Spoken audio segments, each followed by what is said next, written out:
ladies and gentlemen, that is Wendell Harrison, 9, 10 cents. Also, a couple other acknowledgments and solos. We had Kurton Harrison on trumpet. And this fine young gentleman, Kyle Smith, behind me on piano. So at this point, we're going to go ahead and switch to something a little bit different, featuring not just jazz music and singers and strings and winds, percussion, but we're going to go ahead and bring up some students who went ahead and created some poetry. We're going to go ahead and allow them to do a little poetry reading with some music in the background. So if those poets can come up at this time, up to the microphone, I'm going to let them introduce themselves and also the titles up there. Get my rest up. How's everybody doing tonight? Alright. My name is Myra, and now we're going to take a trip to the past of jazz.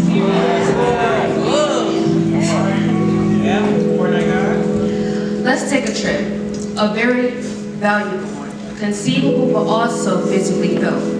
Almost 100 years ago, in the roaring 20s, jazz was born in New Orleans, which is also referred to as its origin.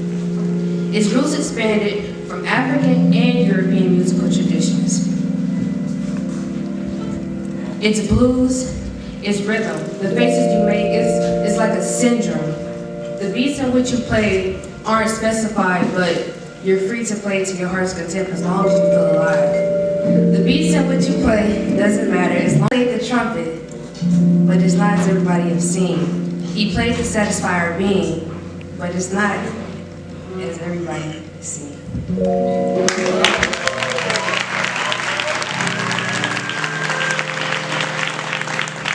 My name is Samuel Pickens, and I will be bringing to you the definition of jazz. What is music? Truth is, each creative project is its own definition.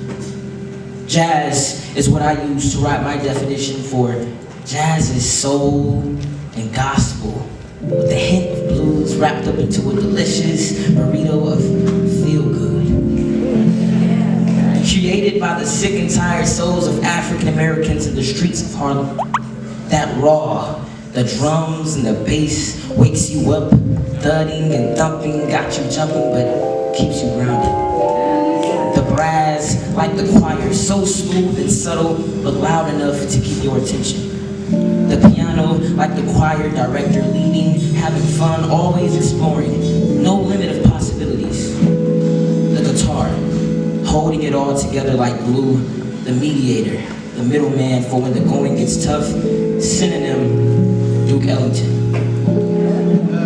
Too much going on, too much to keep up with until you pull the reins of this emotionally driven horse back and you slow down and you really listen. And you know it's funky when you make that face. Like something is rotten, but it's only the smell of the band cooking up raw soul. Minutes sprint by at full speed and hours creep up on you without a sound. See, you're too busy, lost in the world of emotional roller coasters, all controlled by levers of music. You are reintroduced to nostalgia.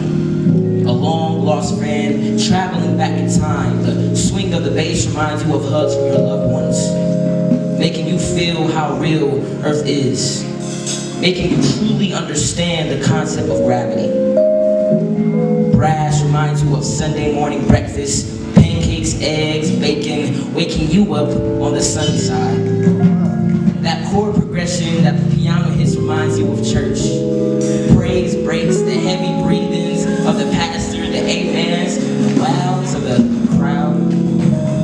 All of this hits a nerve and you stand up when you hear it, because you feel it in your shana.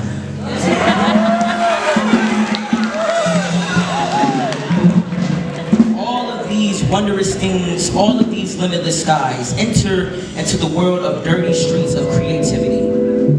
Come ride the notes that have no key, beats that have no time signature.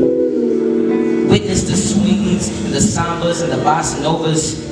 Witness jazz.